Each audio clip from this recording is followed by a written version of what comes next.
Yeah, now there's great talk about, a lot of talk about great power struggle in America or Western-led world order, and then now there is this, Chinese world order.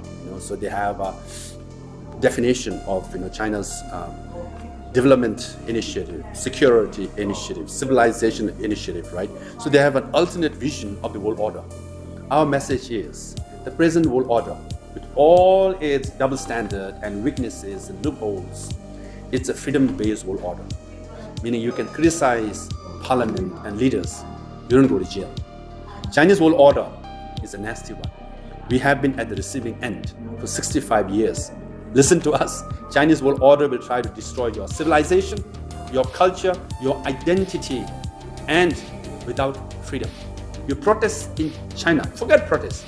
If I go to Beijing and say the things that I'm saying now, they put me in prison. Is that the world order you want? Or you prefer the present world order with all its faults and weaknesses?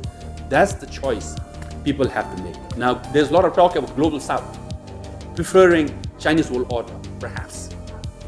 They should know from us that we have lived under Chinese world order. You don't want it. If you insist on having it, you can have it. But when you regret it, we'll come and tell you, we told you so.